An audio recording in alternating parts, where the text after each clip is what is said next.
Mahabharata, section 30. Astika Parva in Adi Parva. Sauti said, at the very touch of Garuda, of the great might, with his feet, the branch of the tree broke as it was caught by Garuda. Casting his eyes around in wonder, he saw Valakhilya rishis hanging therefrom with heads downwards and engaged in aesthetic penances, reflecting that if that bow fell down, the rishis would be slain. The mighty one held the elephant and the tortoise still more firmly with his claws, and from fear of slaying the rishis and desire of saving them, held that bow in his beaks and rose on his wings. The great rishis were struck with wonder at the sight of the fact of this act of his, which was beyond even the power of the gods, and gave the mighty bird a name. And they said, as this ranger of the skies rises on its wings bearing the heavy burden, let this foremost of the birds having snakes for his food be called as Garuda. Garuda means the bearer of heavy weight. Indonesian Airlines also has the name Garuda, but it cannot bear the heavy weight. It's only a joke. And shaking the mountains by his wings, Garuda leisurely coursed through the skies as he soared with the elephant and the tortoise in his claws. He beheld various regions underneath, desiring as he did to save the Valakhilyas. He saw not a spot whereon to sit. At last he went to the foremost of the mountains called Gandhamadhana. Gandhamadhana comes in Uttarakhand. There he saw his father Kashyapa engaged in ascetic devotions. Kashyapa also saw his son, the ranger of the skies, the divine form, possessed of great splendor and energy and strength, and endued with the speed of wind or the mind, huge as a mountain peak, a ready smiter like the curse of a Brahmana, inconceivable, indescribable, frightful to all the creatures, possessed of great prowess, terrible of splendor, of Agni himself, and incapable of being overcome by the deities, Danavas, that is the demons, and the invincible Rakshasas, again demonic people, capable of splitting mountain summits and sucking the ocean itself and destroying the three worlds. Fierce and looking like Yama himself, the illustrious Kasyapa, seeing him approach and knowing also his motive, spoke unto him these words. Kasyapa said, O child, do not commit a rash act, for then thou would have to suffer pain. The Valakhilias, supporting themselves by drinking the rays of the sun, might, if angry, blast thee. Sauti continued. Kasyapa then propitiated for the sake of his son the Valakhilias of exceeding and good fortune, and whose sins have been destroyed by aesthetic penances. And Kashyapa said, whose wealth is aestheticism. The essay of Garuda is for good of all creatures. The task is great, and he is striving to accomplish. It behoveth you to accord him your permission. Sauti continued. Those ascetics thus addressed by the illustrious Kasyapa abandoned that bow and went to the sacred mountains of Himavat for the purpose of ascetic penances. And those rishis had gone away. The son of Vinita, with voice obstructed by the bow in his beaks, asked his father Kashyapa, saying, O illustrious one, where shall I throw the arm of the tree? O illustrious one, indicate to me some region without human beings. Then Kashyapa spoke of a mountain without human beings, with caves and dales, always covered with snow and incapable of approach by ordinary creatures, even in thought. And he, great bird, bearing that branch, that elephant, the tortoise proceeded with great speed towards that mountain.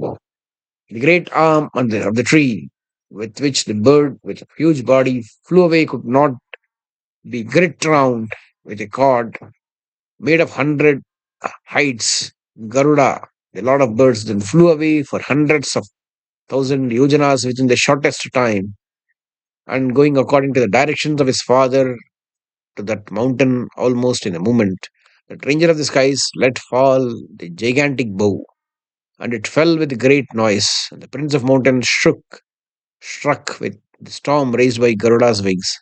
And thereupon, there and the trees thereupon dropped showers of flowers, and the peaks, decked with gems and gold adorning the great mountain itself, were loosened and tell down on the sides. And a falling bow struck down numerous trees, which, with golden flowers amid dark foliage, shone there like clouds charged with lightning, and those trees, bright as gold, falling down upon the ground, and dyed with mountains, metals shone as if they were bathed in the rays of the sun. Then the best of the birds, Garuda, perching on the summit of that mountain, ate both the elephant and the tortoise, rose on his wings with great speed from the top of the mountain. And various omens began to appear among the gods, forbidding fear. Indra's favorite thunderbolt blazed up in the fright. Meteors with flames and smoke loosened from the welkin shot down during the day. And the weapons of the Vasus, the Rudras, the Adityas, the Sabhyas, the Maruts, and the other gods began to spend their force against one another. Such a thing had never happened even during the war between gods and the Asuras. And the winds blew, accompanied with thunder. The meteors fell by thousands, and the sky, though cloudless, roared tremendously.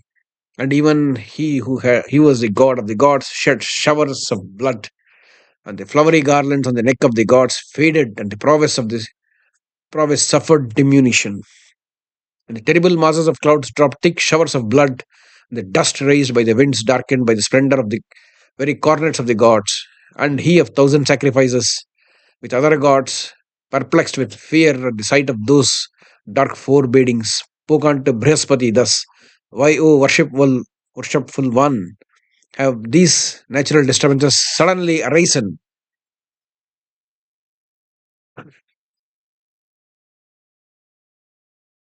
No foe do I behold who would oppress us in war.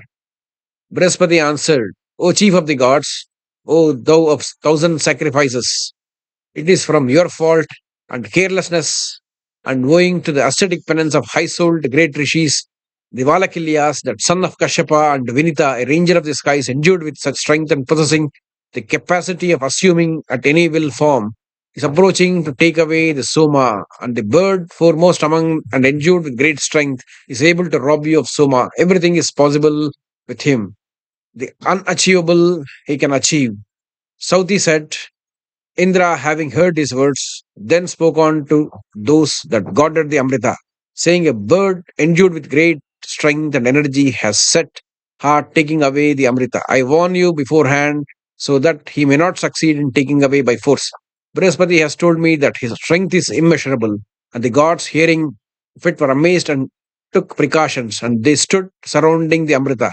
And Indra, also of great prowess, the welder of and the thunder, stood with him, and the gods were curious breastplates of gold of great value and set with gems, the bright leathern armor of great toughness. And the mighty deities wielded various sharp-edged weapons of terrible shapes, countless in number and emitting, and even all of them sparks of fire with smoke. And they were also armed with so many a discus, iron mace furnished with spikes, and trident, bedlax, and various kinds of sharp-pointed missiles and polished swords and maces of terrible form, all befitting their respective bodies and decked with celestial ornaments and resplendent, whose bright arms the gods waited there, their fierce allied, and the gods of incomparable strength, energy, and splendor resolved to protect Amrita, capable of splitting the towns of the Asuras, all displayed themselves in forms of resplendent fire, as the fire, and in consequence of the gods standing there, that battlefield, owing to hundreds of thousands of maces furnished with iron spikes, shone like another firmament illuminated by the rays of the sun. This ends the 30th section of Astika Parva in Adi Parva.